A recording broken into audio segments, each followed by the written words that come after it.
Okay. Hi, my name is Earl Green of LifeLine Green Tactical. We're here today with LifeLine.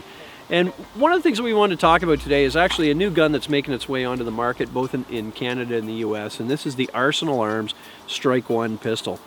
Now, this gun was originally designed in Russia. These ones are currently put together in Italy, and then they're distributed to the rest of the world. These guns come in 9mm, 40 cal 357 SIG, and what's interesting is I've heard that the Russian military is actually looking at adopting this as a special operations gun. What's interesting about this gun is that, much like the Glock, the upper is obviously a metal upper or a steel upper. The barrel is a little bit different in that it's actually got a cup that it rides in that locks against the locking block. It's a striker fired pistol with a polymer frame. What's interesting about the polymer frame is if you watch when I grab the gun, if you notice where the axis of the bore is in relation to my forearm when I extend, it's actually, my hand is very high on the gun. So that's one of the really interesting things about this gun. A couple other interesting things with it. Unfortunately, at present, the rear sight is actually part of the back plate. And my understanding is that there's actually aftermarket accessories coming out for this, and also a redesign of this particular gun that will accommodate different sights.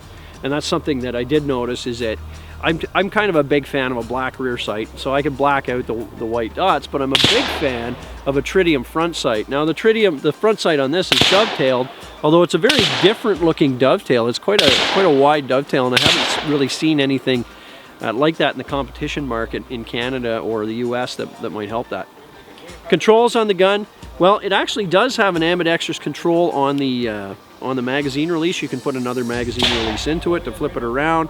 The only other one is the slide catch and the takedown button. You let the striker go, work the slide back slightly, and push that in, and away it goes.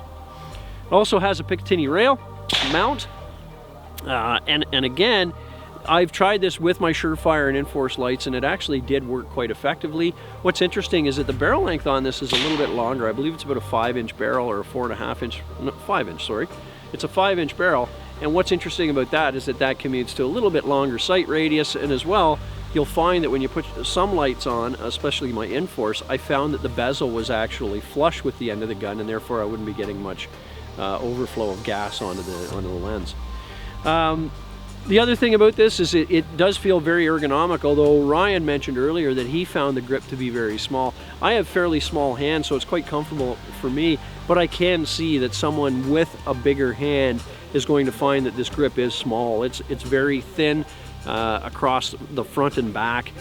There's also a ridge, if you can see it here, that some people have said that they think that it would interfere with their shooting. Now today I've only put about 100 rounds through this gun, and that actually doesn't seem to be an issue. Why don't we take this down there and we'll shoot it, because I want you guys to have a look at what the muzzle flip is like on this, and then we'll go and do that. Okay, I'm going hot.